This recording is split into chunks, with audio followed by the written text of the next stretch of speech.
Je reviens aujourd'hui sur les trois types de dépendance au tabac parce que c'est une question qu'on me pose très très souvent.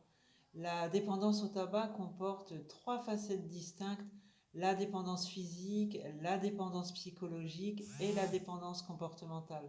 Alors pour mettre toutes les chances de votre côté et réussir votre sevrage, vous allez devoir travailler sur ces trois dépendances, c'est vraiment très très important.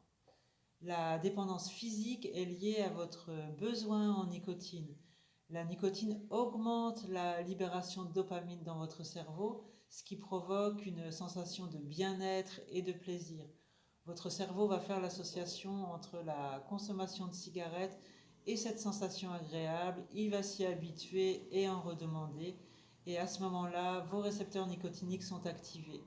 Et quand vous arrêtez de fumer, ces mêmes récepteurs sont en manque, ce qui déclenche les fameux symptômes de manque qui seront apaisés notamment par des substituts nicotiniques.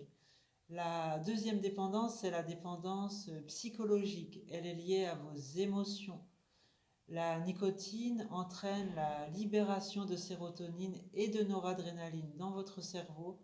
Alors la sérotonine est impliquée dans la régulation de l'humeur et de l'anxiété, ce qui explique que la cigarette vous apporte cette détente et réduise votre anxiété. La noradrénaline, elle, augmente votre concentration et votre vigilance. Alors vous allez devoir apprendre à réguler vos émotions par des techniques de relaxation ou de gestion du stress. La troisième dépendance, c'est la dépendance comportementale. Elle concerne les habitudes et les rituels liés à votre consommation de cigarettes. Alors certains lieux, certaines personnes, certaines situations vous donnent envie de fumer et à ce moment-là, vous allumez votre cigarette par automatisme et non par besoin. C'est le cas des fameuses cigarettes café, cigarettes alcool, ou de la cigarette de fin de repas, de la cigarette en pause avec des collègues. Alors pour vous libérer de cette dépendance, il va falloir changer vos habitudes et les remplacer par d'autres. C'est donc très très important que vous réfléchissiez à ce que vous pouvez faire dans ces circonstances pour résister à l'envie de fumer ou tout simplement éviter ces situations.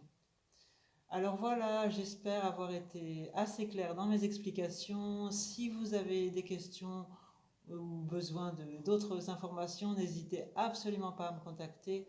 Je vous souhaite une très très belle journée et surtout prenez vraiment vraiment soin de vous.